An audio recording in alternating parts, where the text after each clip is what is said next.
సంచలనం సృష్టిస్తున్న phone tapping కేసులో నిందితులను కస్టడీకి అప్పగించాలంటూ నాంపల్లి కోర్టులో పోలీసులు పిటిషన్ దాఖలు చేశారు. విచారణ నిమిత్తం అడిషనల్ ఎస్పీలు భుజంగరావు, తిరుపతన్న, ప్రణీత్ రావులను కస్టడీకి ఇవ్వాలని పోలీసులు కోరారు. అయితే నిందితుల తరఫు న్యాయవాదులు స్పందిస్తూ కస్టడీ పిటిషన్పై కౌంటర్ దాఖలు చేయడానికి సమయం కావాలని కోరారు. పిటిషన్ దాఖలు చేయాలని నాంపల్లి కోర్టు ఆదేశించింది.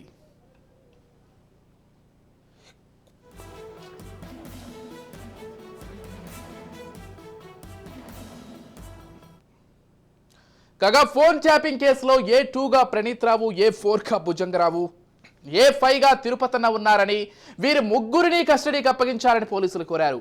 ప్రధాన నిందితుడిగా ఉన్న ప్రణీత్ రావు కస్టడీ ఇప్పటికే ముగిసింది. అయితే భుజంగరావు, తిరుపతన్నతో పాటు ప్రణీత్ను మరోసారి కస్టడీకి ఇవ్వాలని పోలీసులు కోరారు.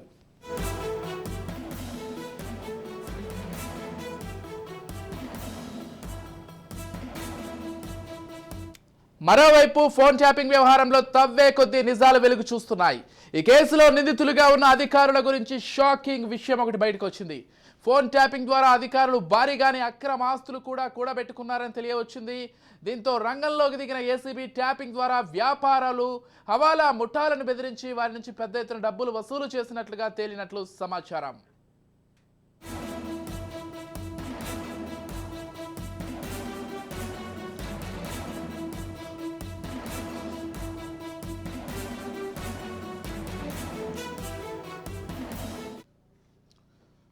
సంచలనం సృష్టించిన ఫోన్ ట్యాపింగ్ కేసులో నిందితులను కస్టడీకి అప్పగించాలంటూ నాంపల్లి కోర్టులో పోలీసులు పిటిషన్ దాఖలు చేశారు.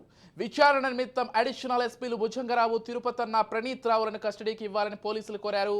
అయితే నిందితుల తరఫు న్యాయవాదులు స్పందిస్తూ కస్టడీ పిటిషన్పై కౌంటర్ దాఖలు చేయడానికి సమయం కావాలని కోరారు. పిటిషన్ దాఖలు చేయాలని నాంపల్లి కోర్టు ఆదేశించింది.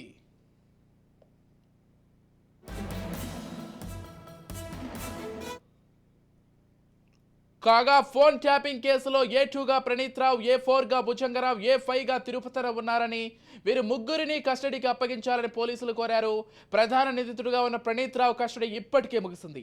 అయితే భుజంగరావు, తిరుపతన్నతో పాటు ప్రణీత్ను మరోసారి కస్టడీకి ఇవ్వాలని పోలీసులు కోరారు.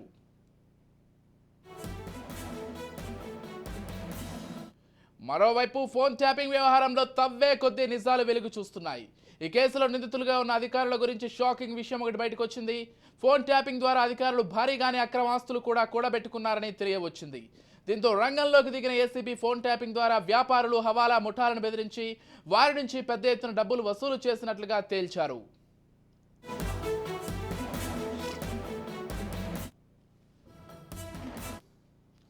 ఇక మొత్తంగా ఇదే అంశానికి సంబంధించి పూర్తి అప్డేట్స్ అందించడానికి మా ఇన్పుట్ ఎడిటర్ కోటిరెడ్డి మాక్ లైవ్ ద్వారా సిద్ధంగా ఉన్నారు. గత కొద్ది రోజులుగా కుదిపేస్తున్నటువంటి అంశం ఫోన్ ట్యాపింగ్. దీనికి సంబంధించి విచారణ చేపట్టిన రోజు నుంచి ఈ రోజు వరకు ప్రతిరోజు ఒక కొత్త కోణం బయటకు వస్తూ ఉంది. వాస్తవంగా ఇంత పెద్ద కుంభకోణం వెనక ఉన్నటువంటిది అంతా కూడా కాకీలే కావడం ఆశ్చర్యకరం కాదు. ఇక కొత్తగా వినిపిస్తున్నటువంటిది బిగ్ బాస్ అనే పేరు. ఎప్పుడో 15-20 సంవత్సరాల క్రితం ఉమ్మడి ఆంధ్రప్రదేశ్లో ఈ బిగ్ బాస్ అనే పదం వినిపించేది. ఇప్పుడు ఫోన్ ట్యాపింగ్ అంశంలో బిగ్ బాస్ ఆదేశాలను మాత్రమే అమలు చేశాము అని చెప్పేసి విచారణలో ఉన్నటువంటి నిందితులుగా ఉన్న పోలీసు అధికారులే చెప్తున్నారు. ఇంతకు ఎవరి బిగ్ బాస్? ప్రభుత్వంలో ఉన్నటువంటి పెద్దల, ఆ పెద్దల్లో కూడా ఎవరి ఆదేశాలను వీళ్ళు పాటించారు? ఫోన్ ట్యాపింగ్కు దోహదం చేసినటువంటి అంశాలేంటి? ఎన్నికల షెడ్యూల్ వచ్చిన తర్వాత కూడా అధికారులంతా అధికార పార్టీలో అప్పటికి ఆపద్ధర్మ ప్రభుత్వంగా మారిన తర్వాత కూడా వారికి సంబంధించినటువంటి ఆదేశాలను ఎందుకు పాటించారు? ఇవన్నీ కూడా కీలకమైనటువంటి ప్రశ్న. ఈరోజు ముఖ్యమంత్రిగా ఉన్నటువంటి రేవంత్ రెడ్డికి సంబంధించినటువంటి, ఆ రోజు ప్రతిపక్ష నాయకుడిగా ఉన్న రేవంత్ రెడ్డికి సంబంధించినటువంటి కుటుంబ సభ్యుల ఫోన్లు కూడా ట్యాప్ చేశారు. ఇక దీనికి సంబంధించి రోజు రోజుకు వస్తున్నటువంటి రకరకాల కోణాలన్నిటి విశ్లేషించుకుంటూ దీని లోతు ఎంత అనేది ఇక కొత్తగా తెలుస్తున్నటువంటి అంశం, కర్ణాటక ఎన్నికలలో ఇదే ప్రణీత్ రావు టీము ఫోన్ ట్యాపింగ్కు పాల్పడింది అనేది. కర్ణాటక ఎన్నికలకు తెలంగాణ రాష్ట్రానికి సంబంధం ఏముంది? అయితే కర్ణాటక ఎన్నికల సందర్భంగా కుమారస్వామి తెలంగాణకు వచ్చి వెళ్ళిపోయిన తర్వాత అక్కడ వీళ్ళ అవసరం గుర్తించి మొత్తం మీద ఇక్కడ ఉన్నటువంటి టీం మొత్తం కుమారస్వామి కోసం పనిచేసింది అనేది కొత్తగా వెలుగులోకి వస్తున్నటువంటి అంశం. కర్ణాటక ఎన్నికల సమయంలో అక్కడ ఉన్నటువంటి బీజేపీ కాంగ్రెస్ నాయకులకు సంబంధించినటువంటి ఫోన్లన్నీ ట్యాప్ చేసి ఆ ఎన్నికలలో ధన ప్రవాహానికి సంబంధించినటువంటి సమాచారం మొత్తాన్ని కూడా కుమారస్వామికి వీరంతా అందజేశారని తెలుస్తోంది. అంటే ఫోన్ ట్యాపింగ్ అంశాలు తెలంగాణ రాష్ట్రాన్ని దాటి పక్కన ఉన్నటువంటి కర్ణాటక రాష్ట్రాన్ని కూడా చేరాయి. అప్పట్లో బీఆర్ఎస్ దేశవ్యాప్తంగా కూడా ప్రచారం చేయాలనేటువంటి తాపత్రయంలో ఉంది. జాతీయ పార్టీగా ఆవిర్భవించాలనేటువంటి ప్రయత్నాల్లో భాగంగా ఉన్నప్పుడు కేసీఆర్ను కలిసి మద్దతు ప్రకటించిన వాళ్ళలో కుమారస్వామి ఒకరు. సో ఆ కృతజ్ఞతాపూర్వకంగానే ఇదంతా చేశారా అనేది ఒక సందేహం. ఇక దీని కోణాలు మరిన్ని బయటకు వచ్చేటువంటి అవకాశాలు కనిపిస్తున్నాయి. ఇదంతా ఒక కోణం. రెండవది, ప్రభుత్వంలో ఉన్నటువంటి పెద్దలు ఇచ్చినటువంటి అవకాశాన్ని సొంతానికి వాడుకున్నటువంటి తీరు మరింత గర్హనీయం. ఎవరైతే ఇంటెలిజెన్స్ చీఫ్గా ఉన్నారో ఆ ప్రభాకర్ రావు చేసినటువంటి అక్రమాలు, ప్రభాకర్ రావు ఆదేశాల మేరకు దిగువన ఉన్నటువంటి సిబ్బంది మొత్తం కూడా ప్రణీత్ రావు వరకు కూడా ప్రణీత్ రావు కింద పనిచేసినటువంటి టీం మొత్తం చేసినటువంటి అక్రమాలు కోకోలలుగా కనిపిస్తున్నాయి. ప్రధానంగా గతంలో కూడా చెప్పుకున్నాం మనం, మేడ్చల్, రంగారెడ్డి, సంగారెడ్డి ఈ జిల్లాలకు సంబంధించినటువంటి కలెక్టర్ల ఫోన్లు కూడా ట్యాప్ చేసి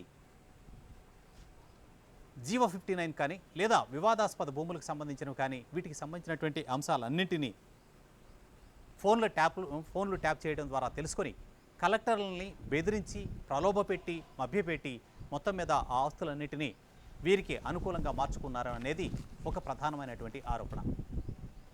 వీటితోటే మ్యాన్బూమ్ రియల్ ఎస్టేట్ కంపెనీ అనేది ఒకటి స్థాపించి, ఇది స్థాపించినటువంటి వ్యక్తి ప్రభాకర్ రావు వియ్యంకుడు, వాళ్ళ బావమరిది ఇందులో కీలక సూత్రధారులుగా ఉన్నారు.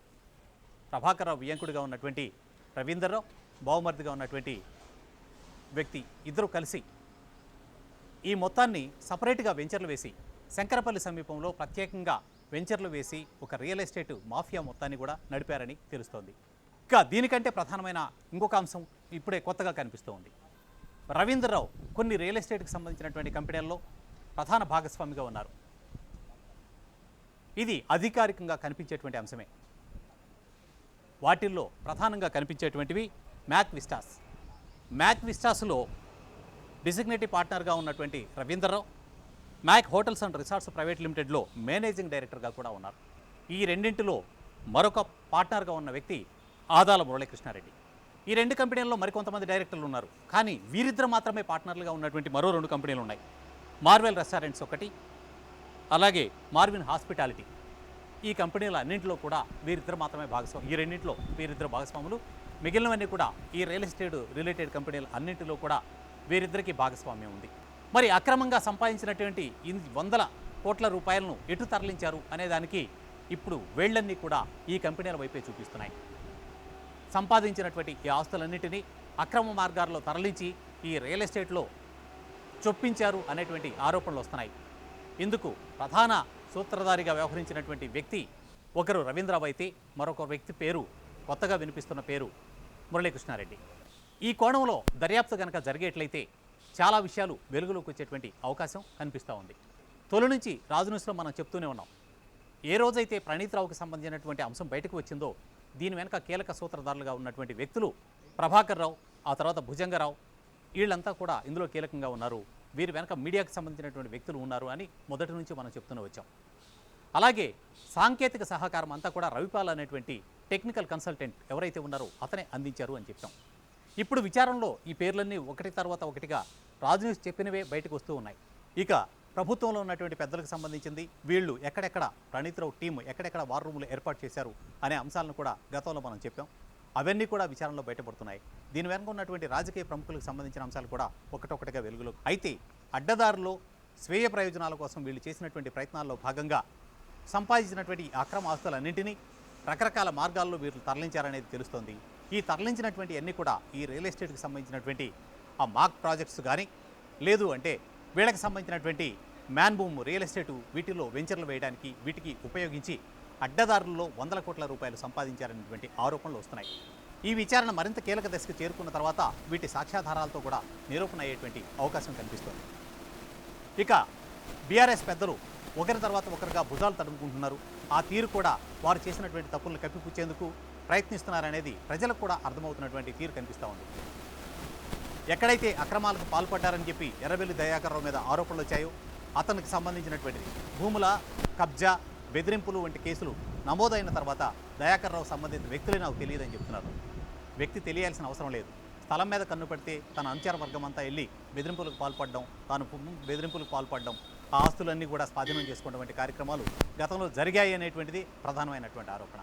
ఇక కేటీఆర్ కూడా అధికారం మీ చేతిలోనే ఉంది కాబట్టి అన్ని విచారణ చేయండి, అన్ని బయటికి తీయండి, మీరు మమ్మల్ని ఏమి చేయలేరు అనేది ఇంకొంత దూకుడుగానే మాట్లాడుతున్నటువంటి తీరు కనిపిస్తుంది. బీఆర్ఎస్ పెద్దలు మాట్లాడేటువంటి మాటలకు 10 రెట్లు సవాలు చేసేటువంటి మనస్తత్వం ఉన్నటువంటి రేవంత్ రెడ్డి ఈ నాయకులందరినీ వదిలివేస్తారని అనుకోవడానికి లేదు.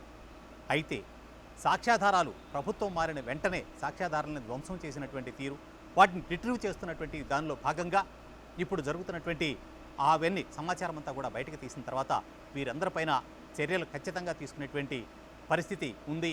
ప్రస్తుత ప్రభుత్వంలో ఉన్నటువంటి రెబల్ ముఖ్యమంత్రిగా ఉన్నటువంటి రేవంత్ రెడ్డి వాటి ఏ చిన్న తప్పుని వదిలిపెట్టడనేది స్పష్టంగా కనిపిస్తూ ఉంది. తెలంగాణ రాష్ట్రాన్ని గత కొద్ది రోజులుగా కుదిపేస్తున్నటువంటి అంశం ఫోన్ ట్యాపింగ్. దీనికి సంబంధించి విచారణ చేపట్టిన రోజు నుంచి ఈ రోజు వరకు ప్రతిరోజు ఒక కొత్త కోణం బయటకు వస్తూ ఉంది. వాస్తవంగా ఇంత పెద్ద కుంభకోణం వెనక ఉన్నటువంటిది అంతా కూడా కాకీలే కావడం ఆశ్చర్యకరం కాదు. ఇక కొత్తగా వినిపిస్తున్నటువంటిది బిగ్ బాస్ అనే పేరు.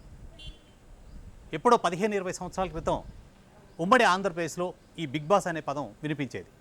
ఇప్పుడు ఫోన్ ట్యాపింగ్ అంశంలో బిగ్ బాస్ ఆదేశాలను మాత్రమే అమలు చేశాము అని చెప్పేసి విచారణలో ఉన్నటువంటి నిందితులుగా ఉన్న పోలీసు అధికారులే చెప్తున్నారు. ఇంతకు ఎవరి బిగ్ బాస్? ప్రభుత్వంలో ఉన్నటువంటి పెద్దల? ఆ పెద్దల్లో కూడా ఎవరు?